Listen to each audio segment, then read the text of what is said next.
Hello students, I am Drashti Patel from Saraswat International Academy. I teach elements of accounts, standard 11 commerce English medium, chapter number 1 accounting and its terminology. Part 1. Elements of accounts is new subject for you. Introduction. Human being has its separate and special existence in universal. Human being ने क्या किया है, ब्रह्मांड में एक अपनी special जगह बनाई है. Human being is an intellectual animal. Human being क्या है, इंटेलिजेंट है, ओके, पर्सन है. Human being has different life style. It's life styles related with social, religious and economic need. Human being की लाइफस्टाइल डिफरेंट है और वो different lifestyle कैसे जीता है, विथ सोशल, रिलीजियस एंड अपनी इकोनॉमिक नीड के साथ वो अपनी लाइफस्टाइल जीता है. To fulfil this needs he has to tech support of other people. Every individual has own distinct existence, skill and limitation.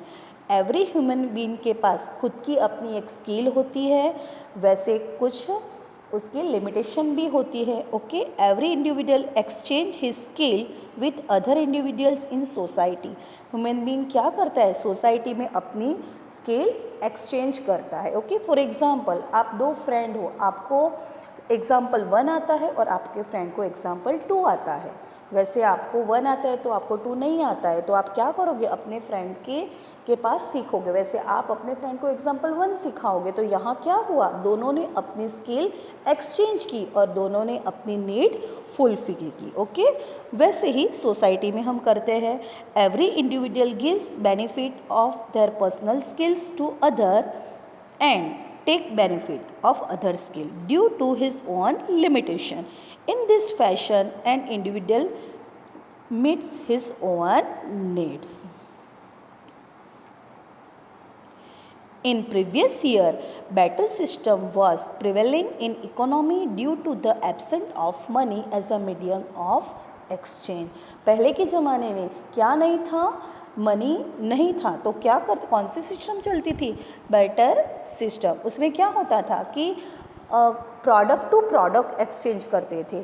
For example कोई फार्मर है तो उसके पास ग्रेन है, तो वो क्या करता था, उसे कुछ क्लोथ्स चाहिए तो वो क्या करता था, ग्रेन दे देता था और उसके सामने क्या वो ले लेता था, क्लॉथ्स ले लेता. और जिसके पास क्लॉथ है तो उसे क्या चाहिए, ग्रेन चाहिए, तो वो क्या करता था, क्लोथ्स दे देता था और ग्रेन ले लेता था. वैसे पहले के किंग क्या करते थे, अपने सर्वेंट को कुछ मनी नहीं देते थे, क्या देते थे, शूज़ देते थे, ग्रेन देते थे, क्लोथ्स देते थे, ऐसे सब नेसेसरी की जो प्रोडक्ट है वो देते थे. ओके, चलो देखते हैं.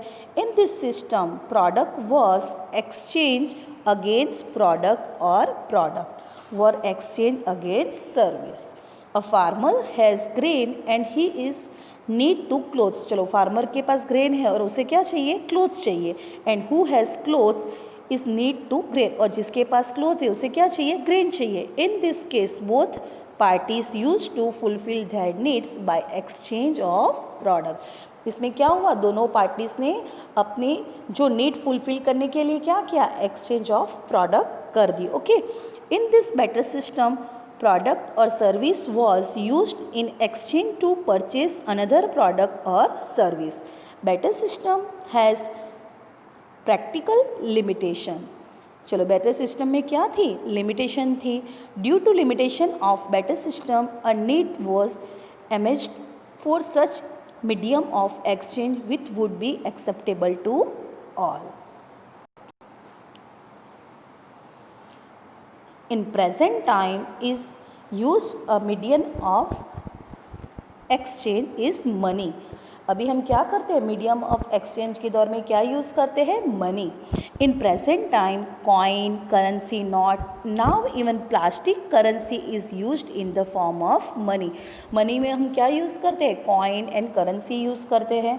For such a system where money is used as medium of exchange, it is known as a monetary economy. ये क्वेश्चन आ सकता है कि monetary economy क्या है, तो where money where money is used as medium of exchange, it is known as a monetary economy. ये question 1 marks में पूछ सकते हो. Okay, under this system by selling product money is produce and from acquired money product is purchase. क्या करते हैं, हमें जब भी प्रोडक्ट चाहिए कुछ भी तो हम क्या करते हैं कि मनी देते हैं और प्रोडक्ट परचेज करते हैं.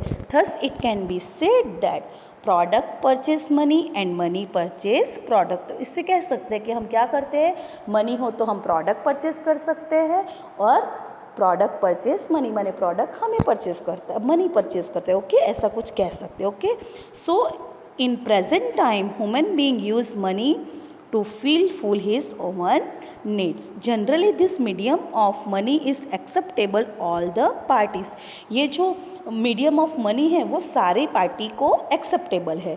Due to acceptability quality of money transaction take a place. अभी क्या ट्रांजेक्शन ने अपनी जगह बना ली है. ट्रांजेक्शन मीन्स एक दूसरे को क्या एक्सचेंज करना. ओके, एक दूसरे को मनी या तो प्रोडक्ट का क्या करना, एक्सचेंज करना, उसे क्या कहते हैं, ट्रांजेक्शन. आपने ये वर्ड सुना होगा कि अकाउंट में इतने ट्रांजेक्शन हुए, सुना होगा ना. ओके, बैंक में when transaction are made through money, transaction किससे होते हैं, मनी से होते. They are called economic transaction. ये भी क्वेश्चन आ सकता है कि इकोनॉमिक ट्रांजेक्शन क्या है, तो ये लिख सकते हो आप. Due to acceptability quality of money transaction take a place when transaction are made through money, they are called economic transaction. In absence of money transaction used take a place. Those transaction were based on better system. Transaction made with the help of money as a medium are known as a monetary transaction. Okay. Now, Western historians have given credit for the significance of accounting to mathematician named Mr. Luca Pacioli of Italy. ये नाम भी आपको 1 marks में पूछ सकते हैं. Okay, कौन से मैथमेटिशियन ने अकाउंटेंट की इंफॉर्मेशन दी, तो मिस्टर लुका पेसोली ऑफ इटाली ने. Accounting is an art and recording, classified and summarizing in a significant manner and in the term of money, transaction and events which are in the part at least of financial character and interpreting the result thereof.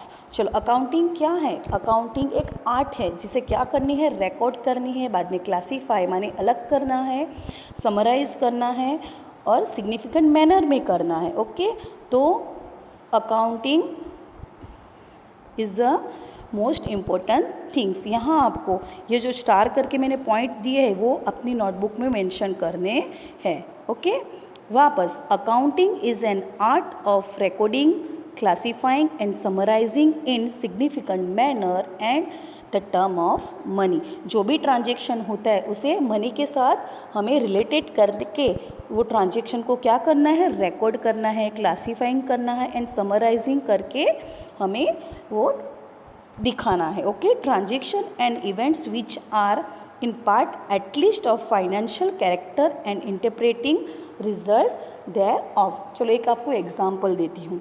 Okay, आपकी mummy के पास हर महीने घर के expense के लिए पैसे रहते हैं, तो मम्मा क्या करती है, सब नोट डाउन करती है कि भाई मिल्क का इतना दिया, इलेक्ट्रिसिटी बिल का इतना दिया, वेजिटेबल्स इतने का आया, आपको पॉकेट मनी इतना दिया, आपकी स्कूल फीस इतनी पेमेंट की, ट्यूशन फ़ी, ये सारे रिकॉर्ड मम्मा रखती है. तो उसे मम्मा क्या करती है, रिकॉर्ड रखती है, बाद में उसे क्लासीफाई करती है कि वेजिटेबल्स में कितने गए, इलेक्ट्रिसिटी बिल में कितने गए, आपको टोटल पॉकेट मनी कितना दिया, हाउस के लिए कितना एक्सपेंस किया. ओके, उसे क्या करती है, क्लासीफाइड करती है. ओके, बाद में उस पर से डिसीज़न लेती है कि किस में ज़्यादा अमाउंट खर्चा हो गया.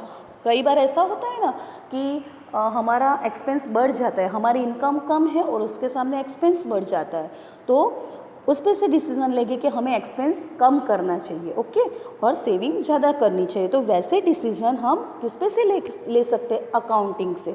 तो मम्मा भी ऐसे क्या करेगी, ऐसे इंटरप्रेटिंग करके रिजल्ट निकालेगी कि हमें किस में ज़्यादा एक्सपेंस करना चाहिए. ओके, वैसे पापा भी कर सकते हैं. तो हम एक्चुअली अकाउंटिंग डेली रूटीन में यूज़ करते हैं बट हमें पता ही नहीं है कि अकाउंटिंग प्रॉपरली कैसे यूज़ करते हैं। ओके, चलो देखते हैं। Quantitative information means numerical information. जो भी इंफॉर्मेशन है, डेटा है, वो किस में होते हैं? क्वांटिटेटिव, माने क्वांटिटेटिव इंफॉर्मेशन को क्या कहते हैं? Numerical information. Accounting is known as a language of business. चलो, अकाउंटिंग को known as a language of business भी कहते हैं। Accounting provides information of accounts, thus it work as a language. Now discuss characteristics of accounting. Following are the characteristics of accounting. First, financial characteristics. Second, money as a medium exchange. Third, classification and analysis of transaction. Fourth, interpretation of transaction. Fifth, quantitative information. Six, economic decision and 7 historical information. चलो, ये सारे characteristics हमें 1 bye 1 explain करने हैं। ये characteristics आपको अपनी notebook में लिखनी है और बाय हार्ट भी करनी है। So first is financial characteristics. Transaction or event which are recorded in accounting must be measurable in monetary value. Okay, जो भी ट्रांजेक्शन है वो किस में हम रिकॉर्ड करते हैं? अकाउंटिंग में रिकॉर्ड करते हैं, बट वो मेजरेबल किस में होती है? मॉनेटरी वैल्यू में। For example, 500 metre of clothes is purchase. हमने कितना मीटर क्लोथ्स परचेज किया? 500 metre. Okay, this cloth is purchased for ₹50,000, which means 500 meter clothes equal to ₹50,000. Rupees is money. Transaction made through money is known as a economic transaction which has financial characteristic. देखा आपने, हमने product purchase किया but उसका measurement किस में हुआ? Money माने rupees में हुआ। सो जो ट्रांजेक्शन है वो कैसे है? फाइनेंशियल कैरेक्टरिस्टिक्स है। So transaction made through money is known as the economic transaction which has a financial characteristic. Second, money as a medium of exchange. Transaction or events recorded in accounting come into exchange through the use of money. Money as a exchange will be received by seller for 500 meter of clothes sold, and by this money he can purchase any other product or service. In this manner, money becomes medium of exchange for any transaction or event. चलो, for example हमने क्या किया? 500 metre clothes purchase किया। चलो, तो क्या किया हमने? 500 मीटर क्लोथ्स परचेज किया तो हमने सामने वाले को क्या दिया? सेलर को अमाउंट दिया, रुपीस दी, कितना? 50,000, और उसने क्या दिया? हमें क्लोथ्स दिया। चलो, हमने ट्रांजेक्शन किया बट मीडियम ऑफ क्या आया? एक्सचेंज क्या आया? अमाउंट आया, माने मनी आया। So money as a medium of exchange in accounting characteristics. Okay, now third, classification and analysis of transaction. In a business, different types of transaction take place like cash transaction, credit transaction और other special transaction. Okay, आपको पता होगा cash transaction क्या है? आप market में जाते हैं तो फॉर एग्जांपल स्टेशनरी परचेज करते हो आप। ओके, तो स्टेशनरी का सपोज 1000 आपका बिल हुआ तो आप क्या करोगे? 1000 दोगे तो सामने वाला आपको 1000 की स्टेशनरी देगा। It is called cash transaction. Okay, but आप मार्केट में शॉपिंग करने जा रहे हो बट आपके पास 1000 का आपकी नज़दीक की दुकान, माने आप उसे पहचानते हो और वो भी आपको पहचानता है, तो आप क्या करोगे कि 1000 का आपका बिल हुआ है बट आपके पास ओनली 800 रुपीज़ है, तो आप क्या उसे रिक्वेस्ट करोगे कि 200 में बाद में दूंगा। सो आपने अभी कितना दिया? 800 दिया, माने 200 बाकी है, तो वो क्या करेगा? 200 की एंट्री कर देगा कि भाई आपके पास लेना है, तो it is called credit transaction. Okay, यहाँ तो आपने 800 रुपीज़ दिए भी है, कई बार तो ऐसा होता है कि हम कुछ भी नहीं देते और डायरेक्ट बोलते हैं कि ये बाद में देंगे, so it is called credit transaction. और ऐसे दूसरे भी स्पेशल ट्रांजेक्शन आते हैं, वो हम आगे सीखेंगे। etc.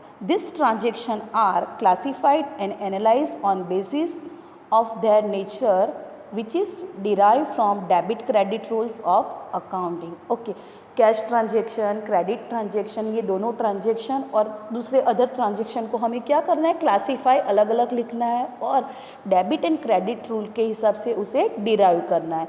डेबिट क्रेडिट रूल्स जो आपका अभी तक आया नहीं है, अगले चैप्टर में हम वो रूल्स सीखेंगे. Due to characteristics of classification and analysis, transaction of prescript can be seen together at one place. That is, what were opening balance of assets and debts. Okay, assets क्या है, जो आपकी property है उसे assets कहते हैं. और debts क्या है, debts का मतलब है आपको किसी को कुछ देना बाकी हो तो उसे क्या कहते हैं, debts बोलते हैं. Okay, how many assets were purchased और sold, आपने कितना एसेट परचेज किया और कितना बेचा है. How many debts were taken और गिवन, आपने कितना डेब्ट्स है और कितना दिया है. What are closing balance of assets, आपका क्लोजिंग बैलेंस एसेट्स का क्या है. ऐसे सारे क्वेश्चन हम क्या करते हैं, क्लासीफाई एंड एनालिसिस करते हैं. Okay, now answer of all this question are obtain become a classification and analysis. Now fourth topic, interpretation of transaction. Accounts are prepared accounting the specific rules and principles, and then they are also interpreted on the basis of disclosed details and figure. हम क्या accounts prepare करते हैं, but specific rules and principle के साथ हम वो prepare करते हैं. ओके, उसके बाद उसके डिटेल्स एंड फिगर्स हम डिनोट करते हैं. Difference of expense and income of specific time duration, decision, profit और लॉस. ओके, हम जो ट्रांजेक्शन रिकॉर्ड किए उस हिसाब से हम डिसीजन ले सकते हैं कि हमें प्रॉफिट हो रहा है कि लॉस. फॉर एग्जांपल, हमारी एक फर्म है. ओके, वो फर्म में हम हर साल सारे ट्रांजेक्शन लिखते हैं, हमारे एक्सपेंस कितने हैं, हमारे इनकम कितनी, वो सारे ट्रांजेक्शन लिखते हैं. उसके बाद हम क्या करेंगे, उसका क्लासीफाई करेंगे. बाद में उसका इंटरप्रिटेशन करके हमें पता चलेगा कि हमारी फर्म क्या कर रही है, कंटिन्यू प्रॉफिट कर रही है या तो लॉस कर रही है. हम कंटिन्यू प्रॉफिट कर रहे हैं तो हम ये कह सकते हैं कि हम क्या, हमें फर्म आगे बढ़ाना चाहिए. बट जब भी हम लास्ट में अकाउंट चेक करेंगे और हमें पता चला कि हमारी फर्म कंटिन्यू लॉस में जा रही है तो हम क्या करेंगे, कौन सा डिसीजन लगे कि हमें फर्म बंद करना चाहिए. कई बार ऐसा होता है कि हमारे पास एक्स्ट्रा एम्प्लॉयज़ होते हैं कि जिसकी सैलरी हमें एक्चुअली देने में दिक्कत हो रही है, तो हम क्या सोचेंगे कि हमें ये कम करना चाहिए. तो वो कहाँ से हमें पता चलेगा, हम जब भी अकाउंटिंग लिखेंगे वहाँ से हमें पता चलेगा कि हमारी फर्म में क्या चल रहा है. Okay, with the interpretation of transaction result can be easily understood in accounting system. Number 5, quantitative information. Quantitative information means numerical information. Okay, कोई भी ट्रांजेक्शन, पहले ही हमने कहा ट्रांजेक्शन किसके साथ रिलेटेड है, मनी के साथ रिलेटेड है. Okay, so quantitative information means numerical information. कोई भी ट्रांजेक्शन के साथ न्यूमेरिकल इंफॉर्मेशन ही होगी. Information recorded in account is in the monetary form, so information is known as a quantitative information. आपको ये क्वेश्चन पूछ सकते हैं कि क्वांटिटेटिव इंफॉर्मेशन क्या है, तो आप इसमें ये लिखोगे, information recorded in accounts is in monetary form, so this information is known as the quantitative information. Okay, now economic decision. Different stakeholders take their decision based on accounts prepared by accounting. For example, employees of firm company take decision about salary, allowance, facilities on the basis of profit, while potential shareholders about investment, creditor about lending of selling take decision, and company itself make decision for own development. Thus accounting system is helpful to different parties to take economic decision. चलो economic decision क्या है, मैंने पहले भी आपको explain किया कि चलो स्कूल की बात करते हैं. तो स्कूल में क्या है कि स्कूल स्कूल में जो फैसिलिटीज़ है, फैसिलिटीज़ में कितना एक्सपेंस हो रहा है, तो उसके सामने स्कूल की इनकम कितनी है। ओके, तो उस हिसाब से स्कूल में इम्पोर्टेंट डिसीज़न ले सकते हैं। वैसे कह सकते हैं कि फर्म की बात करके हमारा फर्म माने हमारी जो एक कंपनी हमने सेटअप किया, बिजनेस सेटअप किया, तो बिजनेस में हमें कंटिन्यू क्या हो रहा है, लॉस हो रहा है, तो हम क्या करेंगे, वो बिजनेस को बंद कर देंगे। वैसे ही कंटिन्यू प्रॉफिट हो रहा है तो हम ज़्यादा प्रॉफिट हो उसके बारे में सोचेंगे। ओके, वैसे हमारे पास अमाउंट ज़्यादा है तो हम क्या करेंगे, इन्वेस्ट करेंगे। तो इन्वेस्ट करने के लिए भी हमें पर्टिकुलर डिसीज़न लेना होगा कि कहाँ इन्वेस्ट करके जिसका हमें इंटरेस्ट ज़्यादा से ज़्यादा मिले। फॉर एग्जांपल, आपने शेयर मार्केट सुना होगा। शेयर मार्केट में सब क्या करते हैं, शेयर परचेस करते हैं। उसमें क्या होता है, जो रेप्यूटेड कंपनी है उसके ही शेयर परचेस होते हैं। क्यों? कि उसके शेयर के जो प्राइस है वो शॉर्ट पीरियड में बढ़ सकते हैं, सो उसके परचेस करते हैं। माने उसमें अमाउंट इन्वेस्ट करने से हमें क्या होता है, फ़ायदा होता है। वैसे कहीं हम लैंड परचेस करने जाए तो हम क्या सोचेंगे कि ऐसी लैंड परचेस करेंगे कि जिससे वो जब भी इन फ्यूचर हम बेचेंगे तो उसका हमें ज़्यादा रेट मिलेगा। ओके, वैसे सारे इकोनॉमिक डिसीजन भी हम अकाउंट की मदद से ले सकते हैं। Now historical information, the past always give history. आपको पता है कि पास्ट क्या देता है, हमें हिस्टोरी देता है। In accounting all past transaction and events are recorded. Transaction में हमने सारे ट्रांजेक्शन, पास्ट ट्रांजेक्शन रिकॉर्ड किए रहते हैं। दिस पास्ट ट्रांजेक्शन और events become history. Past always disclose history. Accounts prepared on the basis of history represent historical information and result. Thus accounting has relative with historical information. Okay, historical information means क्या है कि हम क्या करते हैं, सारे transaction record करते हैं। तो the past always give history. जो पास्ट है, पास्ट में कुछ भी हुआ हो तो अभी हम याद करते हैं तो वो हमारे लिए क्या है, हिस्ट्री बन जाती है। तो in accounting all past transaction and events are recorded. Accounting में हमने सारे ट्रांजेक्शन रिकॉर्ड किए हैं, तो दिस पास्ट ट्रांजेक्शन और इवेंट बिकम हिस्ट्री, तो वो एक हिस्ट्री बन गई। तो हिस्ट्री के हिसाब से भी हम क्या इम्पोर्टेंट डिसीजन ले सकते हैं या तो रिजल्ट मिल सकता है। फॉर एग्जांपल, हम क्या करेंगे कि कंटिन्यू हमें लगता है कि हम पढ़ाई करने में थोड़े वीक है, कंटिन्यू हमारा रिजल्ट डाउन जा रहा है, तो हम क्या करेंगे कि पहले की हिस्ट्री चेक करके थोड़ी ज़्यादा मेहनत करेंगे। हम सोचेंगे कि और थोड़ा पढ़ाई करूँ तो मेरा इम्प्रूवमेंट हो सकता है। ओके, तो ये क्या है, कि हिस्टोरिकल इंफॉर्मेशन है। Okay, thank you.